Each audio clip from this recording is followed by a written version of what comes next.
உலகத்தில் உள்ள நண்பர்கள், உற்றார் உறவினர், மகன் மகள், பேரன் பேத்திகள் அனைவருக்கும் இந்த கிராண்ட்மா தாட்சின் அன்பான வணக்கத்தை தெரிவித்து, அந்த காலத்தில் எங்கள் வீட்டில் டிவி வாங்கி என்ன படம் பார்த்தோம், எப்படியெல்லாம் பார்த்தோம்னு சொல்கிறோம்.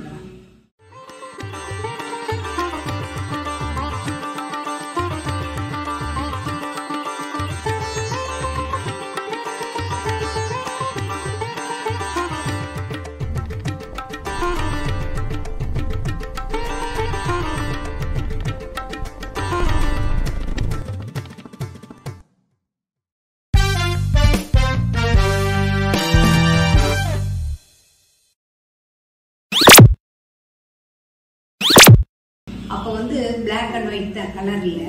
அம்மா வீட்டில் வாங்கியிருக்கும் போது ஆண்டனா வச்சு தான்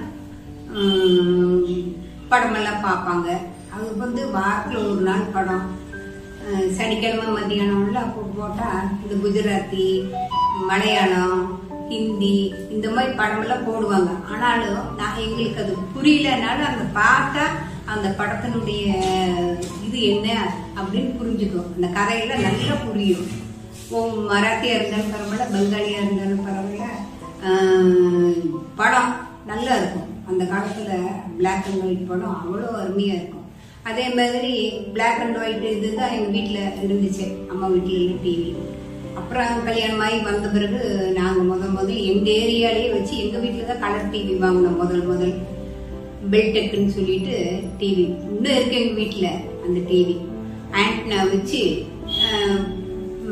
பாட்டு, படம் இதெல்லாமே பார்ப்போம்.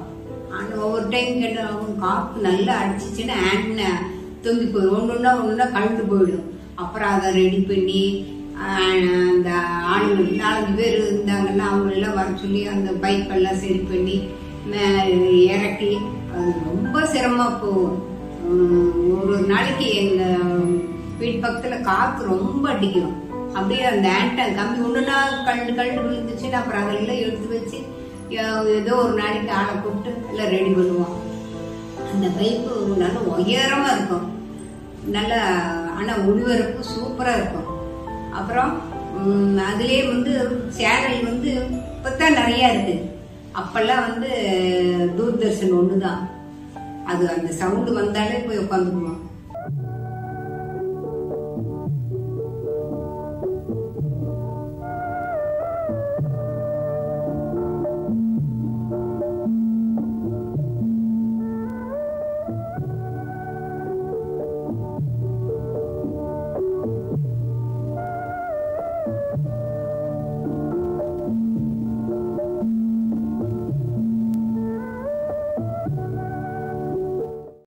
எல்லாம் உட்காந்துட்டு சுத்தி வர பாட்டு இதெல்லாமே கேட்டு படம் வந்துச்சுன்னா நல்லா யாருமே எந்த ஒரு இது இல்லாம உட்காந்துட்டு எல்லாம் சுத்தி எங்க வீட்டு பக்கத்துல எல்லாரும் வந்துருவாங்க. எல்லாம் சுத்தி உட்காந்துக்குவோம். உட்காந்துட்டு படம் பார்ப்போம். 10-15 வீடு இருக்குதுன்னா எங்க வீட்டுல ஒண்ணுதான் கலர் டிவி. அது எல்லாம் வந்துருவாங்க. எல்லாம் லைனா உட்காந்து பார்ப்பாங்க. அந்த டைம் இந்திரா காந்தி அம்மா இறந்தது.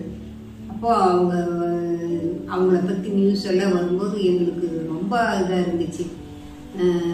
இப்படி லைவா பாக்குறதுக்கு கொடுத்து வச்சிருக்கு அப்படின்னு சொல்லிட்டு அவங்கள இறந்து அந்த மண்டபத்தில் கொண்டு வந்து வச்சது, எடுத்துட்டு போனது, ஊர்வலமா எடுத்துட்டு போனது, எத்தனை பிரம்மாண்டமா எல்லாம் கூட்டம் இருந்துச்சு. இந்த மாதிரி எல்லாம் தூர்தர்ஷன் வந்தங்காட்டி தான் அதெல்லாமே நல்லா இங்க நாங்கெல்லாம் பார்க்க முடியுது. அப்புறம் அடுத்தடுத்து ஒவ்வொரு பெருந்தலைவர்கள்லாம் இறக்கும்போது அவங்களெல்லாம் பத்தி எல்லாம் போடுவாங்க, பண்ணுவாங்க. அப்புறம் கோயில் கும்பாபிஷேகம் அப்படி இப்படிங்கும் போது அதனுடைய செய்தியெல்லாம் வரும்.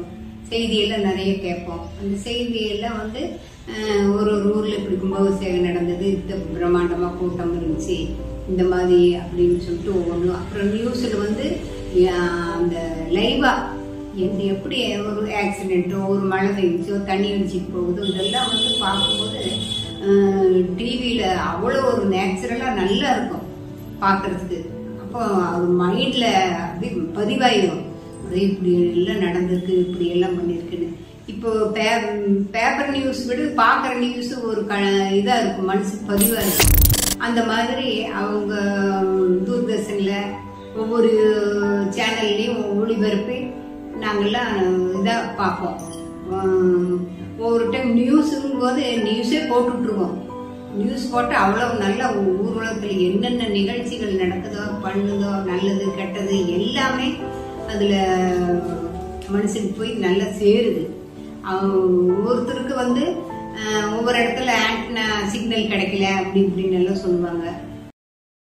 ஆனால் எங்கள் வீட்டு பக்கத்துலாம் நல்ல சிக்னல் எல்லாம் கிடைச்சி நல்லா எல்லாருமே படம் பார்க்கறதுக்கும் சரி.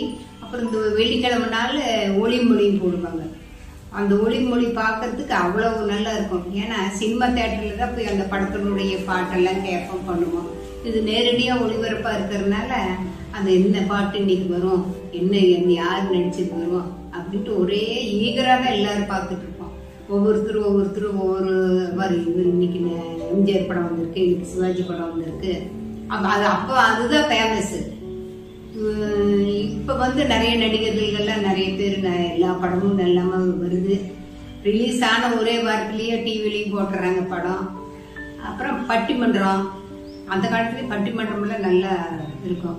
பட்டிமன்றத்தில் பேசும்போதெல்லாம் எங்களுக்கெல்லாம் ரொம்ப இதாக இருக்கும். அறிவுபூர்வமாக நம்ம உணரக்கூடிய கொஸ்டின் ஆன்சரு, அவங்க பேசுகிற பேச்சு, ஏற்றத்தாழ்வு இதெல்லாமே நல்லா இருக்கும் கேட்கறதுக்கு. ஒருத்தர் ஒரு குடும்பம் நல்ல ஒருத்தராக இருக்கிறது நல்லதுன்னு சொல்லுவாங்க. ஒருத்தருக்கு குடும்பமாக இருக்கிறதே நல்லதும்பாங்க. அப்புறம் கூட்டு குடும்பம் நல்லா இருக்கும்பாங்க. அப்புறம் தனியாக இருக்கிறது ஒன்றுமே சரியில்லை, ஒவ்வொருத்தரும் ஒரு பாசம் இல்லாமல் போகுது அப்படின்னு சொல்கிற மாதிரி தனியாக இருந்து. அப்படி கூட்டு குடும்பமாக இருந்துன்னா அம்மா அப்பா தாத்தா பாட்டி சித்தப்பா சித்தி இப்படி வரும்போது நல்லா ஒவ்வொருத்தருக்கும் ஒவ்வொரு மாதிரி நல்லா ஒரு அன்பு பாசம் என்ன இது நல்லா அந்த இது நல்லா தெரியும். அந்த மாதிரி ஒவ்வொரு இதுக்கும் தலைப்பு கொடுத்து இது பண்ணும்போது இதெல்லாமே நடக்குது, இது எல்லாமே வருதுன்னு சொல்லிட்டு எங்களுக்கு ரொம்ப பிரமிப்பாக இருக்கும் இந்த மாதிரி டிவிலெல்லாம் ஒளிபரப்பாகும்போது. அப்புறம் பாட்டு அதே மாதிரி பாட்டு சாமி பாட்டும் வைப்பாங்க. கும்பாபிஷேகம் போது லைவா அந்த பருக்குள்ள போறாங்க வர்றாங்க, படம் எடுத்துட்டு போறாங்க, தண்ணி ஊத்துறாங்க அப்படிங்கும்போது அந்த இது ஸ்டெப் பை ஸ்டெப்பா வரும்போது ரொம்ப நல்லா இருக்கும். நேரடி ஒளிபரப்பும் போது பார்க்கவே ஒரு கண்கொள்ளா காட்சியா நல்லா இருக்கும். ஏன்னா நம்ம போய் அந்த இடத்துல இருந்து ஸ்பெண்ட் பண்ற மாதிரி இருக்கும். அப்படி ஒரு லைவ் காஸ்ட் அப்படின்னு சொல்லி இது பண்ணுவாங்க, ஒளிபரப்பு பண்ணுவாங்க. அப்ப எங்களுக்கெல்லாம் ரொம்ப சந்தோஷமா இருக்கும்.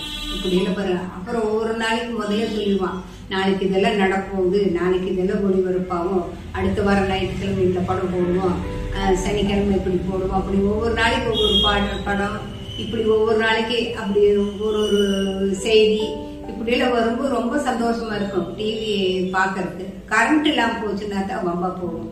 ஏன்னா இதெல்லாம் பார்க்கணும்னு ஈகரா உட்காந்துட்டு இருப்போம். மெயினாக இப்போ லைன்மேன் கரண்ட்டு ஏதாச்சும் ரிப்பேர் பண்ணணும்னு பண்ணான்னா எங்களுக்கெல்லாம் டென்ஷன் ஆயிடும். அப்படியே படம் பார்க்கலான்னு உட்காரும்போது இப்படி பண்ணிட்டாங்களே, கரண்ட் இல்லாமல் போயிடுச்சு அப்படின்னு சொல்லிட்டு ரொம்ப ஒருத்தருக்கு ஆரம்பப்படுவோம்.